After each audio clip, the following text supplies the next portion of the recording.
एक और next issue हम लोग डिस्कस करेंगे। Why British left India. India जो कि क्राउन ऑफ ब्रिटिश एम्पायर कहलाता था, यानी ब्रिटिश साम्राज्य का सबसे बड़ा ताज भारत, यानी among the various colonies of Britain India was most important. What were those circumstances under which it was decided by the British that now it is the time to leave India। तो हम ये देखते हैं ऐसे कौन से कारण थे जिनके कारण अंग्रेजों को भारत छोड़ करके जाना पड़ा, यानी वो क्या परिस्थितियां थी जिनके कारण अंग्रेजों ने भारत को आजादी दी। अब आजादी अंग्रेजों ने दी या हमने ली, ये भी हम आगे चर्चा करेंगे। तो इन कंडीशन से ही पता चलेगा कि आजादी हमको दी गई है या हमने ली।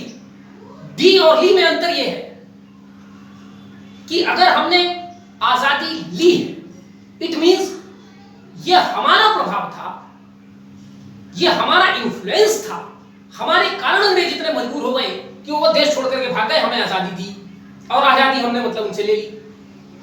दी का मतलब यह है कि हमारा इंपॉर्टेंट रोल नहीं था, रोल कहीं और का था और उसके कारण उन्होंने हमें दी और वो यहां से चले गए।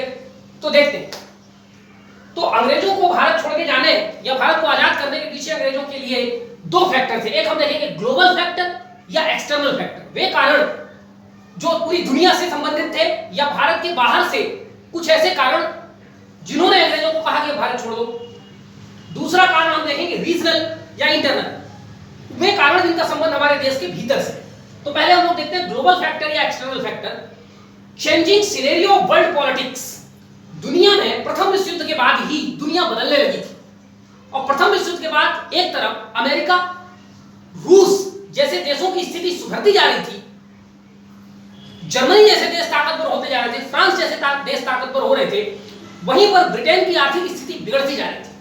उसका कारण यह था कि ब्रिटेन ने काफी कुछ पैसा उधार लिया था प्रथम विश्व युद्ध लड़ने के लिए अमेरिका जैसे देशों से और फिर उसको ब्याज के समेत लौटाना था अमेरिका जैसे देशों को।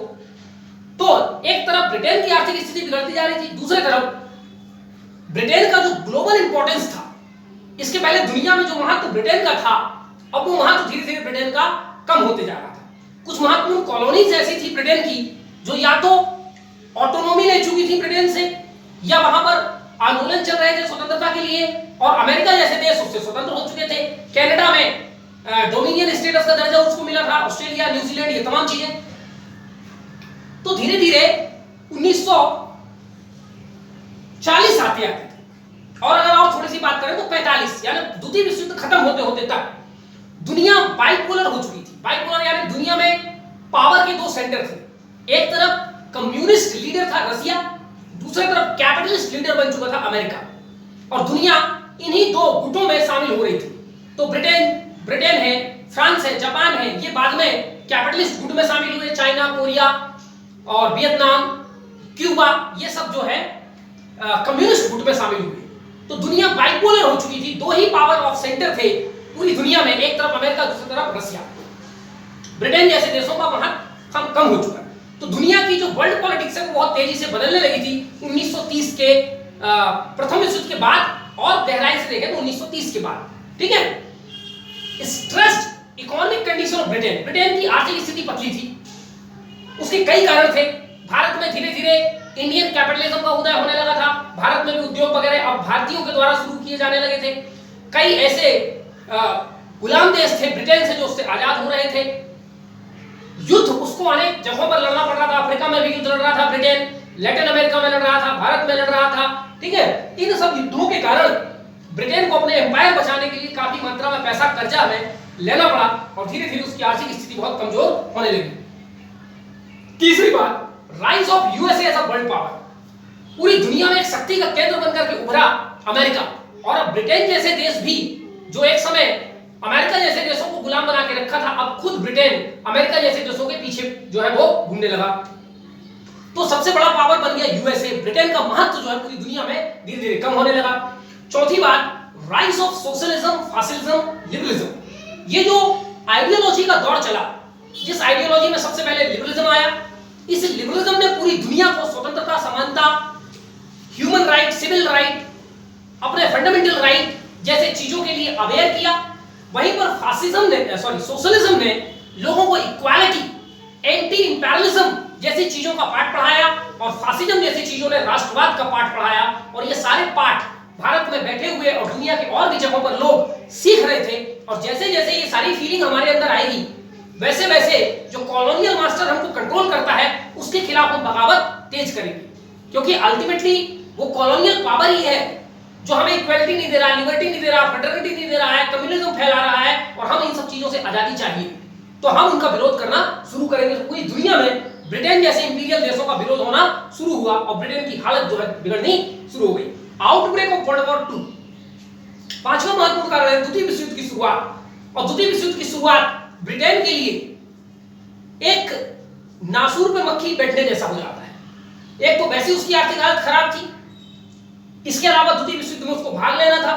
भारत ने अनाउंस कर दिया हम द्वितीय विश्व युद्ध में मदद नहीं करेंगे। ये तमाम परिस्थितियां थी, कर्जा था ब्रिटेन के ऊपर, युद्ध भी लड़ना है, भारत का सहयोग नहीं मिल रहा है। इसके बावजूद ब्रिटेन ने टेक पार्ट किया और द्वितीय विश्व युद्ध में हमने देखा कैसे बर्मा में उसकी हार हुई। और वो तो भला हो कि कुछ ऐसी परिस्थितियां बनी जिसके कारण अल्टीमेटली जापान को वापस लौटना पड़ा।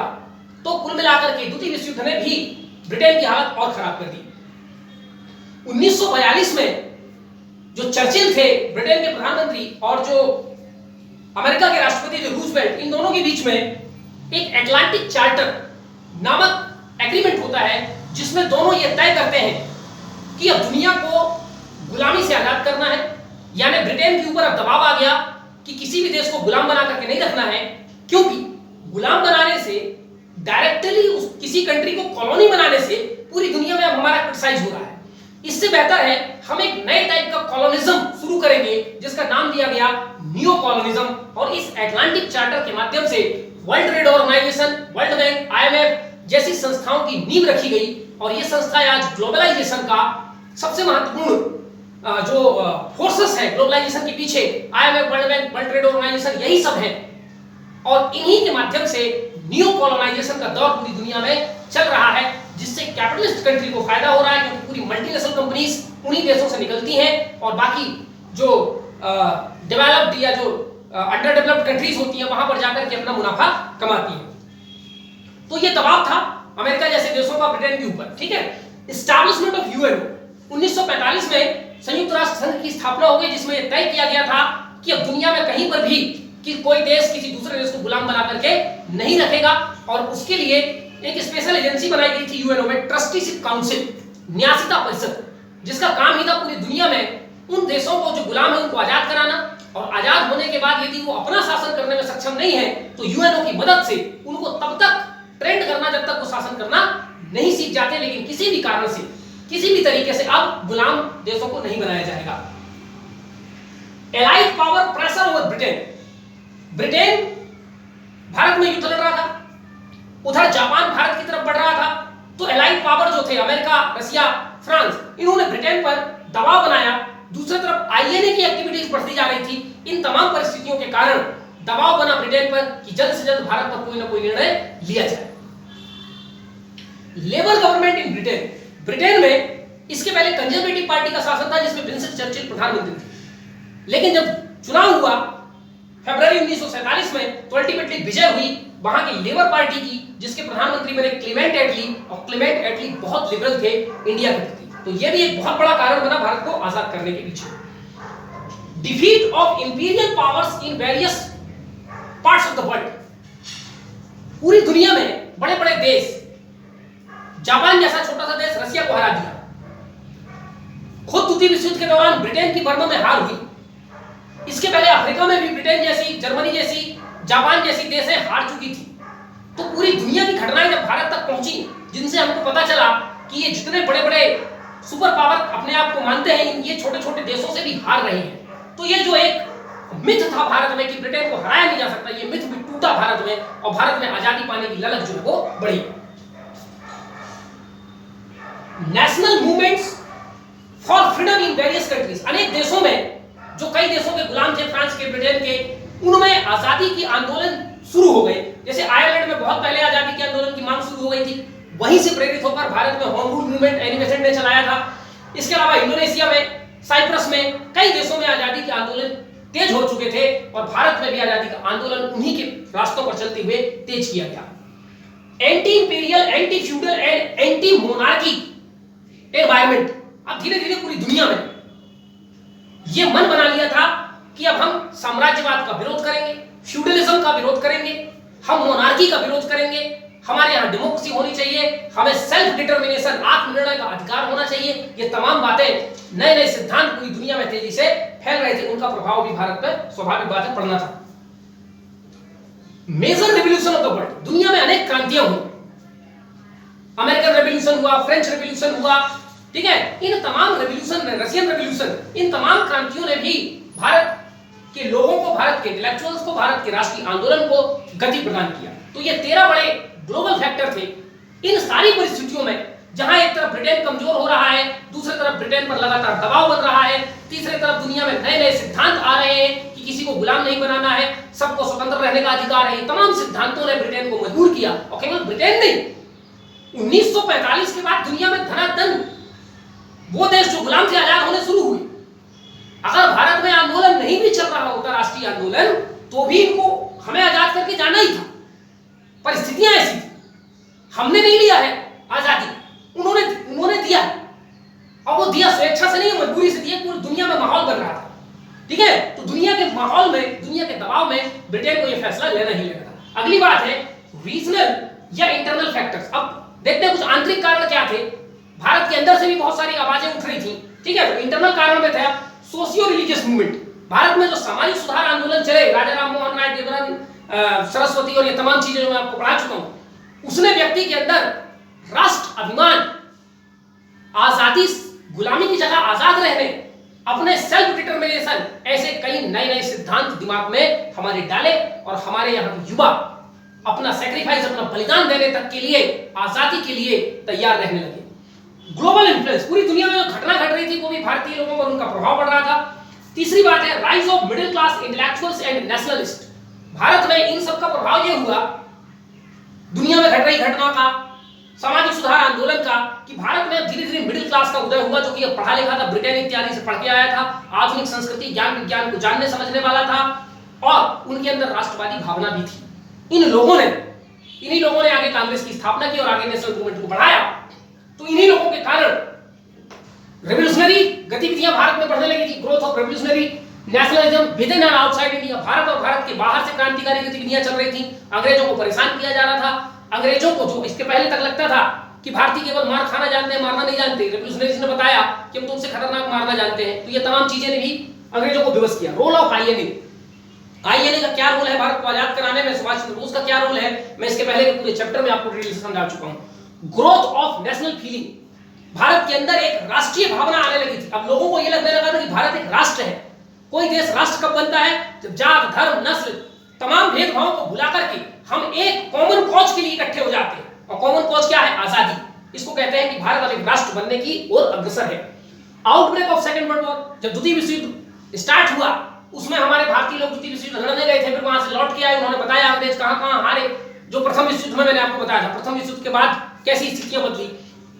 इसके अलावा कांग्रेस से बिना पूछे भारतीयों को झोंक दिया गया था इस युद्ध में। तो कांग्रेस जगह जगह ये बात भारतीय लोगों को समझा रही थी कि द्वितीय विश्व युद्ध में हमें भाग नहीं लेना है, राष्ट्रवाद की भावना बढ़ा रही थी। ये तमाम चीजों का असर पड़ा। Indian national movement led by Congress and others, Bharat में कांग्रेस और भी लोगों के द्वारा राष्ट्रीय आंदोलन चलाया जा रहा था, जिसमें लोगों को बताया जाता था स्वतंत्रता क्या है, हमें क्यों आजाद होना चाहिए। इन तमाम बातों ने लोगों के मन में ये बात असर किया कि हमें आजाद होना चाहिए। नॉन कोऑपरेशन बाय मिलिट्री, खास करके आईएनए के कारण मिलिट्री में बगावत का दौर शुरू हो गया और मिलिट्री ने अंग्रेज अफसरों के आदेश मानने शुरू कर दिए। युद्ध वगैरह कहीं लड़ने भेजे जाते थे, वहां लड़ते रहे थे, उल्टे हाथ से सैल्यूट करते थे, ये तमाम चीजें। तो 70% जो मिलिट्री थी ब्रिटिश इंडिया की, उसमें भारतीय थी। और जब वो भारतीय सहयोग नहीं करेंगे अंग्रेजों को, तो अंग्रेज कैसे शासन करेंगे? सिविल सर्वेंट, 40% इंडियंस आ गए थे सिविल सर्वेंट में 1947 तक। अब ये सिविल सर्वेंट जब काम नहीं कर रहे हैं, खुद वायसराय के एग्जीक्यूटिव के 12 में से 8 लोग भारतीय थे। अब सारे भारतीय सहयोग करेंगे अंग्रेजों के साथ, अंग्रेजों का काम नहीं करेंगे, ढंग से शासन प्रशासन सेना का काम नहीं चलेगा, तो अंग्रेज कितने दिन तक शासन करेंगे भारत में? ठीक है। अगली बात, break down of myth of British supremacy and racial supremacy. इसके पहले पूरी दुनिया में और भारत में भी यह मिथ था कि ब्रिटेन सर्वोच्च है, गोरे लोग सर्वोच्च होते हैं। यह मिथ धीरे धीरे भारत में टूटना शुरू हो गया, क्योंकि ब्रिटेन की कई जगह पराजय हो चुकी थी। हमारे यहाँ के लोग भी आईसीएस जैसे एग्जाम निकाल रहे थे, सेना में बड़े पदों पर हमारे यहाँ के लोग आ रहे थे। ये तमाम चीजें धीरे धीरे भारत में होने लगी थी। Rise of Indian capitalism, Bharat में भारतीय पूंजीवाद का उदय हुआ। जमनालाल बजाज, टाटा, बिड़ला ऐसे लोग सामने आए, इन्होंने अपने दम पर अपना उद्योग स्थापित किया। ये फिलैंथ्रोपिस्ट भी थे, बहुत ज्यादा मात्रा में दान करते थे, खासकर राष्ट्रीय आंदोलन के लिए इनका बहुत बड़ा योगदान होता था। इसके अलावा इन्वॉल्वमेंट इन गवर्नेंस, हमारे यहाँ के लोग अब शासन प्रशासन के बड़े बड़े पदों पर रिक्रूट होने लगे, तो इनसे भारतीयों का महत्व बढ़ा और अंग्रेजों को लगा कि भारतीयों को व्हाइट मैन बर्डन कहना, गोरे लोगों के कांधे का बोझ कहना, इनको बारबैरिक कहना, इनको असभ्य कहना अब गलत होगा और अब समय आ गया है जब भारत हमको छोड़ देना चाहिए। Muslim League going out of British control, इसके पहले तक एक मोहरा हाथ में था मुस्लिम लीग, जिसको वो जब चाहे कांग्रेस के खिलाफ और राष्ट्रीय आंदोलन के खिलाफ उपयोग करते थे अंग्रेज। लेकिन धीरे धीरे मुस्लिम लीग ने भी मन बना लिया कि अंग्रेज भी दगाबाज है, हम तो पाकिस्तान तो बात खत्म। तो अब धीरे धीरे मुस्लिम लीग भी ब्रिटिश कंट्रोल से बाहर होने लगी थी। Now India wanted to be a nation, अब पूरी दुनिया में एक राष्ट्र क्या होता है, एक राष्ट्रवाद क्या होता है, उसकी समझ डेवलप हो चुकी थी और भारत के लोगों ने भी मन बना लिया था कि अब कब तक हम इस प्रकार की जो डिफरेंसेस हैं, धर्म को लेके, जात को लेके, भाषा को लेके, संस्कृति को, कब तक बटे रहेंगे। अब समय आ गया है कि भारत भी एक राष्ट्र बने, अदरवाइज भारत जो संस्कृति की दौड़ आगे बढ़ रही है उसमें हम काफी पीछे छूट जाएंगे। ठीक है, तो ये तमाम कारण थे जिसके कारण, ये इंटरनल कारण और एक्सटर्नल कारण, जिसमें एक्सटर्नल कारण ज्यादा इंपॉर्टेंट है, इंटरनल कम इंपॉर्टेंट है। ठीक है, इन दोनों कारणों के मिले जुले प्रभाव से भारत को, अंग्रेजों को भारत जो है वो छोड़ना पड़ा, भारत को आजादी देनी पड़ी। ठीक है, तो इन कारणों से ये भी पता चल जाता है कि आजादी हमको दी गई, हमने ली नहीं। लेने का मतलब दुनिया में ऐसी कोई परिस्थिति नहीं होती और केवल हमारे दम के कारण, हमारे पुरुषार्थ, हमारी मेहनत के कारण हमको आजादी मिलती। ठीक है, तो ऐसा नहीं हुआ है, दुनिया के बहुत सारे कारण ऐसे थे। तो अगर ये इंटरनल फैक्टर नहीं भी होते तो साल डेढ़ साल के अंदर भारत को आजादी मिलनी ही मिलनी थी, ये तय है। ठीक है, तो यहां से बहुत सारा कंफ्यूजन में निकाल दिया। अब अगली बात हम देखते हैं, why British citizens left India unlike they did in south Africa, New Zealand, Australia etcetera. हमने देखा कि जिन जिन देशों को अंग्रेजों ने गुलाम बनाया था उनमें से कई देशों में अंग्रेज काफी मात्रा में पाए जाते हैं। जैसे साउथ अफ्रीका में एक अफ्रीकी देश है लेकिन वहां गोरे ज्यादा है, काले कम है। न्यूजीलैंड में देख लीजिए, ऑस्ट्रेलिया में देख लीजिए। तो ऐसा क्या कारण है कि भारत को आजादी मिलते ही बहुत सारे अंग्रेज भी भारत छोड़ के भाग गए। अंग्रेज और यूरोपीय क्यों छोड़ के भागे, जबकि न्यूजीलैंड में थे, साउथ अफ्रीका से नहीं भागे, ऑस्ट्रेलिया से नहीं भागे, भारत से क्यों भाग गए। ठीक है, और भारत में कुछ गिने चुने 2-4 रह गए, बाद में उनसे उनकी संतानें पैदा हुई और आज वो एंग्लो इंडियंस कहलाते हैं। तो क्यों नहीं रहे भारत में, क्यों छोड़ के भाग गए? पहला कारण फियर ऑफ वायलेंस। 200-250 साल से हमारे ऊपर ये बड़ा बारबैरिक तरीके से शासन करते आए थे, हमें शब्द कहते आए थे, हमें लात मारते आए थे, हम कुत्ते बोलते आए थे। तो स्वाभाविक बात है हमारे साथ उनका सामंजस्य नहीं था, क्योंकि अगर वो रह जाते तो बाद में हमारे लोगों को चुन चुन के मारते, संभावना ऐसी हो सकती थी, इसलिए बोले भाग जाओ, ये बेहतर है। दूसरा, feeling of rejection and loss of place. उन्हें हम धीरे धीरे अपने समाज से बाइकआउट करना शुरू कर देते, क्योंकि उन्होंने हमारा बाइकआउट किया था, तो अब हमारा समय है, हम उनका बाइकआउट करते, और उनका जो महत्व एक समय में हुआ करता था वो एकदम धूमिल हो जाती, वो खराब हो जाती, इसलिए बेहतर था कि भाग जाओ। तीसरी बात, loss of economic opportunities through reserve jobs for Indian. स्वाभाविक बात है, जब हमारा देश आजाद हो जाएगा तो जिस प्रकार जब हमें गुलाम बनाए थे तो सब जगह बड़े बड़े पदों पे अंग्रेजों को रखते थे, अब हमारा देश आजाद हो गया है तो हम बड़े पदों पर भारतीयों को रखेंगे, तो हमें नौकर कर्मचारी जैसे लोग बनाकर रखेंगे। तो इकोनॉमिक अपॉर्चुनिटी जो उनको पहले मिलती थी, नवाबों जैसे रहते थे, ठीक है, वो सब मिलने वाला नहीं था। चौथा, socialistic character of Nehruvian economy.